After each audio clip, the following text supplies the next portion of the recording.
देश में मुस्लिमों का हिंदुओं ने शुरू किया बहिष्कार। खाने खाने को मरने लगा मुस्लिम परिवार। गांव छोड़कर पलायन किए 60 से ज़्यादा मुस्लिम परिवार। जी हां, आपको बता दें हरियाणा के मानेसर में हिंदू संगठनों की एक पंचायत में मुस्लिम दुकानदारों का बहिष्कार और उनकी फोटो आईडी के सत्यापन की मांग उठाई गई। इसके 2 हफ्ते बाद सेक्टर 1 की 60 से 70 झोपड़ियों में रहने वाले मुस्लिम वहां से चले गए हैं। पड़ोसियों का कहना है कि झोपड़ियों में रहने वाले मुस्लिम परिवार जो IMT मानेसर के पीछे रहते थे, डर की वजह से रातों रात 60 से 70 मुस्लिम परिवार झोपड़ी छोड़कर चले गए हैं। बंगाली बाजार में झोपड़ियों का समूह प्रवासी मजदूरों के परिवारों का घर था। उनमें से अधिकांश आसपास की हाउसिंग सोसाइटी में कचरा बीनने वाले घरेलू सहायक के रूप में काम करते थे। उधर उधर कपड़ों का ढेर, बर्तन, एक जोड़ी स्पोर्ट्स शूज और खास करके आपको बता दें वो जो बड़े पैमाने पे 60-70 घर थे वो उन्हीं के आसपास के हिंदुओं के यहाँ मांग कर खाने भी खाते थे और जो कुछ बेचते थे सामान उन्हीं हिंदुओं के दम पर जो उनका पेट भी चलता था।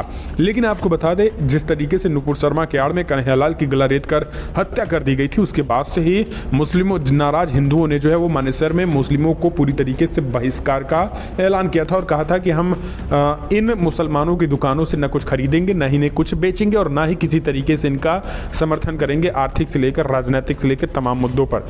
अब जब इसका बहिष्कार शुरू हुआ तो वहाँ पर दोस्तों कई हिंदुओं ने जो है वो जा करके इनको डराना धमकाने की भी खबर आई थी। हालांकि इस तरीके की बातें नहीं हुई थी, लेकिन 60 से 70 मुस्लिम जो मुसलमानों को था, मुसलमान परिवार, उनका हुक्का पानी जो है हिंदुओं ने बंद कर दिया था।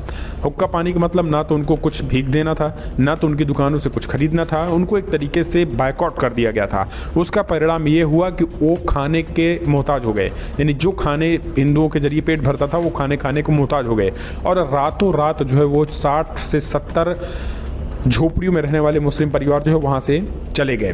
पड़ोसियों का कहना है कि इन झोपड़ियों में रहने वाले मुस्लिम परिवार IMT मानेसर के पीछे रहते थे और डर खाने की वजह से भी चले गए। बंगाली बाजार में झोपड़ियों का समूह प्रवासी मजदूरों के परिवारों का घर था। उनमें से अधिकांश आसपास की हाउसिंग सोसाइटी में कचरा बीनने वाले भी थे। आपको बता दें आसपास के रहने वाले इन लोगों ने कहा है कि मुस्लिम परिवार जिनमें ज़्यादातर असम के थे, महापंचायत के बाद भी काफ़ी डरे हुए थे। वीडियो को लाइक करके वीडियो को शेयर भी करिएगा। इस खबर पर और अपडेट्स को जानने के लिए अभी चैनल को सब्सक्राइब कर लीजिएगा।